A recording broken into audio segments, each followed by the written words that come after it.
For an absolutely mind-boggling 160 million years, they were the undisputed kings of the planet. We're talking about an empire of thousands of species, from the truly colossal to the small and cunning. Dinosaurs didn't just live on Earth, they basically owned it. And then, just like that, it was all over.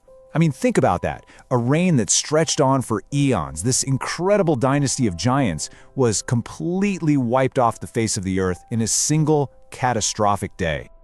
So the big question is, how does an entire world just vanish in 24 hours? Well, to figure that out, we have to go back. We're going to travel back 65 million years and witness moment by moment the day the sky literally fell.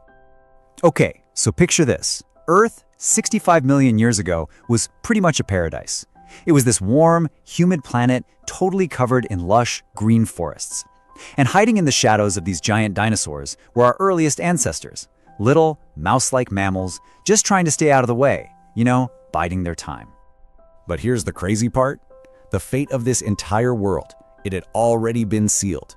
100 million years before this peaceful day, way out in the asteroid belt, between Mars and Jupiter, a collision sent a gigantic chunk of rock hurtling through space, on a direct collision course with Earth. I mean, you can't make this up. Just 1 hour before impact, that asteroid flew right past the moon. If its path had been just a tiny bit different, it would have missed us completely, and history would be totally different. But nope, its path was locked in.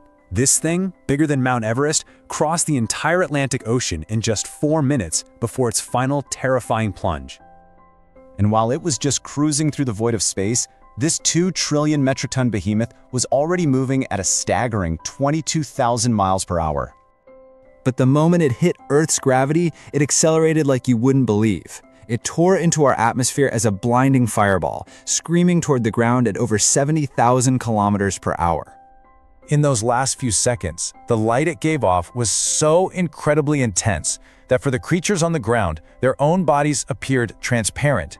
They could see their skeletons through their flesh. Thousands of animals were blinded by this brilliant light before the rock even hit. And then, contact. The asteroid slammed into a shallow sea right off the Yucatan Peninsula, and in that instant, it generated temperatures hotter than the surface of the sun.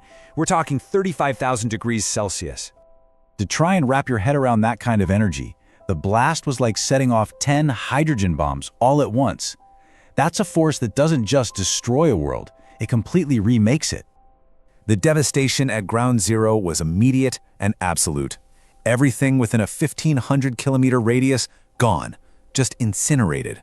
A supersonic shockwave, moving at 2,000 kilometers per hour, vaporized everything in its path. And the impact itself carved a scar 180 kilometers wide and 25 kilometers deep into the planet's crust. But the explosion, that was just the opening act. The Earth itself was now deeply wounded, and it was about to respond with a whole series of world-ending disasters, one after the other. See, this wasn't just one bad event. It was a domino effect from hell. First, a magnitude 11.1 earthquake. The strongest quake any living thing on this planet has ever felt shook the entire globe. That triggered kilometer-high tsunamis and woke up volcanoes as far away as India. Then, about 40 minutes later, all the rock and debris that got blasted into space started raining back down, setting the entire world on fire. For any creature that somehow managed to survive the blast, the floods, and the fire, a new, much quieter horror was on its way. The chaos was over, but the long, slow death of the planet was just getting started. That warm, sunny world was just gone. A thick, choking cloud of ash and soot from the fires and the impact wrapped around the entire planet, completely blocking out the sun. Temperatures plunged to way below freezing. Earth was thrown into a dark, frozen winter that would go on for years. The result was the biggest extinction event in 200 million years. With no sunlight, the plants died. With no plants, the plant-eaters starved. And with no plant-eaters, well, the meat-eaters were next.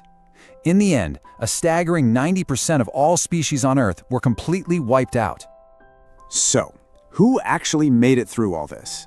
Well, in this new, harsh world, it wasn't about being big and strong. It was about being small and being able to hide. The only creatures that survived were small enough, usually under 30 kilograms, to burrow deep underground and wait out the apocalypse. This included the ancestors of birds, and, crucially for us, our tiny mammal ancestors. When the dust finally settled and the long winter was over, these few survivors crawled out into a brand new, empty world. The age of the dinosaurs was finished, and the age of mammals was just about to begin. You know, it's an incredible thing to think about. That single horrific day, probably the worst day in the history of life on Earth, was also the very day that cleared the stage for us. Without that asteroid hitting, mammals would have likely stayed small, living in the shadows. We might never have had the chance to evolve. Our entire existence, everything that humanity has ever accomplished, it all hangs on a random collision in the asteroid belt that happened over 100 million years ago. It really makes you wonder, if that rock had just missed us, who or what would be looking up at the stars tonight?